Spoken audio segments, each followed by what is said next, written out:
Okay, let's just unpack this for a second. Imagine you've just helped a patient through a really, really difficult time. Hmm. They're so grateful. And outside of the clinic, they offer you this, lavish gift, a bottle of really fine single malt whiskey, or maybe even 100 pounds in cash. Right. And they lean in and say, please, just keep this between us. And that is a moment of just extreme professional pressure, isn't it? It's not Yeah, just awkward. I know. It's a critical point. It decides whether you maintain the integrity of that relationship with the patient and, to be honest, the integrity of your whole career. Precisely. And for this deep dive, we've taken a whole load of structured guidance to help you master one of the most crucial parts of professional practice, maintaining professional boundaries. Yeah. Our mission is really clear. We need to get to grips with the core GMC principles, spot those red flags the second they pop up, and, know exactly what to do. And that's the key bit, isn't it? The what to do. Because this knowledge is just so vital. Boundary breaches, they don't just feel a bit off. They genuinely risk patient harm. They erode public trust. And can lead to investigation. Oh, absolutely. Straight to a regulatory investigation. So the mindset you need is simple, but it's hard. You have to act early to protect trust and safety, even if that means having a really uncomfortable conversation. Even if it risks upsetting a grateful patient. Even then. Especially then. So let's start with the absolute basics. When we say professional boundaries, what are we defining? We're defining the ethical limits, the guardrails that make sure the doctor-patient relationship stays appropriate, safe, and focused 100% on the patient's welfare. Okay. They're there to prevent three things, really. Dual roles, exploitation, and conflicts of interest. Without them, the relationship stops being clinical, and that's when it gets dangerous. Right. But I want to challenge that just for a moment. If a patient is genuinely grateful and they want to thank me, and I just flat out refuse, doesn't that damage the relationship? Isn't that putting rules above feelings? That is a fantastic question, and it gets right to the heart of the dilemma. But the fundamental logic, the standard the GMC demands, is that trust and safety always, always come before popularity. So my feeling of awkwardness doesn't really matter in the grand scheme of things. Exactly. That feeling is temporary. The damage from accepting something that could be seen as influence or from blurring that line, that can be permanent. So actually, refusing, if you do it politely and explain why, is the most professional form of care you can give in that moment. It is, because you're reinforcing the safety of that space. And the reason this is so critical, and the guidance says this over and over, is the inherent power imbalance. The power imbalance. The GMC's good medical practice requires us to recognize it. Patients are vulnerable. They depend on your expertise, sometimes for their life. Boundaries are there to make sure that power is never, ever used for personal gain, even if you don't mean to. So it doesn't matter what my intentions are. If the patient sees me as an authority figure and then I accept a big gift from them, it can look like I'm leveraging that power. Precisely. That's the blurring. It moves the relationship from clinical to something else, personal, transactional, and that is what's prohibited. Okay. Let's get practical then. When does a nice gesture stop being a nice gesture and start being a massive red flag? What are these must-act-now situations? There are four main categories to watch out for, and if you see any of them, you have to intervene straight away. Let's start with the big one. Gifts and money. Where is the line? So gifts and influence. The line is really about value and intent. You have to step in and decline any high-value items, cash, or anything that could even be perceived as influencing care. Like the bottle of whiskey. Like the whiskey. Now, your organization's policy is key here. Small, token things like, say, a box of biscuits for the whole team. That might be acceptable if you record it and policy allows it.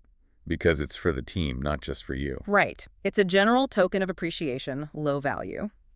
But the second it's a high-value item, just for you, or it's cash, you have to decline. And declaring it later doesn't fix the problem. The damage is done the moment you accept it.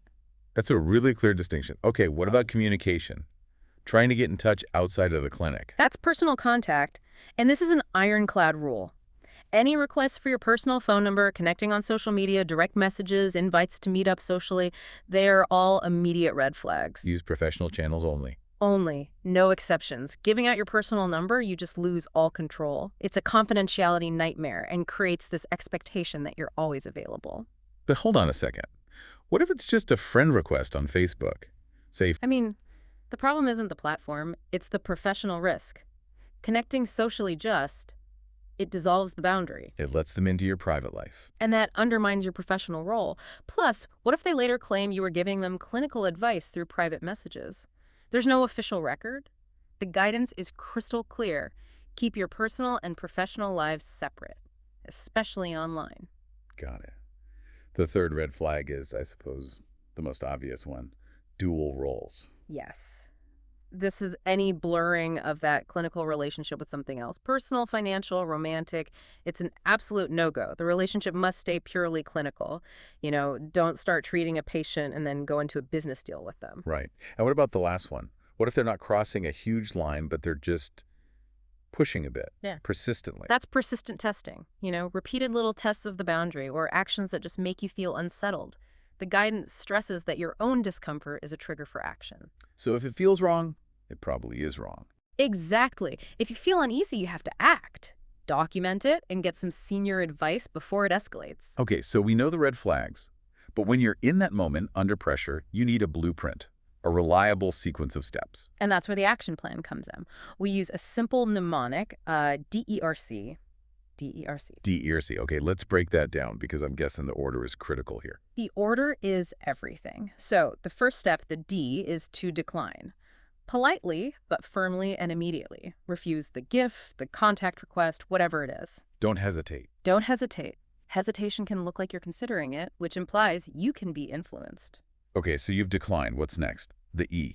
E is for explain. You have to explain why, but you do it professionally, not personally. You say it's because of professional guidance, that it maintains fairness, and it protects both of you. You're explaining the rules, not judging their gesture. That's a great way to put it. Okay, so decline, explain. That brings us to R. R is for redirect. Once you've closed down the inappropriate route, you offer them a safe, official one. If they want to show gratitude, you redirect them to the Patient Advice and Liaison Service, PALS, or suggest a thank you note for the whole team. So you give them an acceptable alternative. A safe pathway, yes. If they need to contact you, you redirect them to the official clinic line. And finally, C. This must be the accountability part. It is. C is for communicate and record. This is two things. First, you document the interaction neutrally in the notes, who, what, when, what you advised. Second, if the behavior was pressuring or unsettling, you communicate it upwards. Escalate. To supervisor. To a supervisor, or safeguarding if it's serious. That documentation is your shield. It ensures transparency. So the sequence is absolutely not accept and then document. It's decline, explain, redirect, and then communicate a record. That's the sequence that keeps everyone safe. Right. These scenarios are often designed to trick you, aren't they? They play on our desire to just be nice or not make a fuss. Let's talk about the decoy answers. The traps. They appeal to our basic human nature, but they completely violate professional standards. Let's go back to our first dilemma. The expensive gift and the keep it secret request. Okay, so here's trap number 1. Accept it to avoid causing offense, and then I'll just donate it to charity. Fails. It fails because the acceptance itself is the breach. It puts avoiding a moment of awkwardness above preventing the perception of influence. Even if the whiskey goes to a good cause, the patient knows you took it. The boundary is already compromised. Okay, clear. Trap 2. Oh, let's just use WhatsApp for this quick message. It's easier. Fails again. You're trading safety and confidentiality for convenience.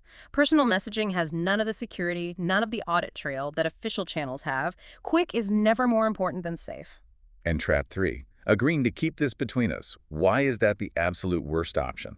Because concealment is the polar opposite of our duty of candor and transparency. It instantly compromises everything: documentation, integrity, trust. If you agree to hide something, you are failing in your duty. You have to document it. And what about trying to fix it later? Trap 4. I'll just edit the notes afterwards to, smooth things over. That is retrospective falsification. It's a massive integrity breach and could lead to serious disciplinary action. The notes have to be factual, neutral, and written at the time. So to avoid these traps, we need some go-to phrases. What's a good, firm, but professional way to decline a gift? You focus on the policy, not the person. Something like, "Thank you so much, that's a very kind gesture. Unfortunately, our professional guidance means I can't accept gifts of this value, as it could be seen to affect the care I provide. Would you be willing to write a note of feedback for the whole team instead?" I like that. It redirects them gracefully. And what about for personal contact requests? Just state the protocol. To keep all our communication appropriate and secure, could you please contact us through the main clinic line rather than my personal account? That just makes sure everything is tracked officially. So far, we've really focused on the patient. But these situations can get much more complicated. What if the boundary issue is with a colleague? You see something inappropriate. The core priority is exactly the same: patient, safety, and trust. If you see a colleague crossing a boundary, your first action is not to confront them. It's to escalate it through official, safe channels. So you don't talk to them directly. No. You seek senior advice immediately, you follow your local policy for raising concerns, and you document the facts. The guidance is really clear on this. Never gossip or have a public confrontation. That just damages the team and could compromise a proper investigation. Right. Raise the concern officially. Don't get into a fight. Okay, now for a really tricky gray area. Former patients. Does the boundary just disappear when they're discharged? No. This is an area of significant risk, and the guidance is very, very clear. The professional boundary doesn't just vanish when they walk out the door. Relationships with former patients can still be highly problematic. But why? I mean, if they're discharged. Yeah. Why can't you become friends or even have a relationship years down the line? Two main reasons. First, there's residual vulnerability. Even if they're medically fine, that power imbalance that was established when they were ill, it lingers. Yeah, right. Especially if it was a serious illness. And the second reason? The timing. The GMC standard for starting any kind of personal relationship requires extreme caution.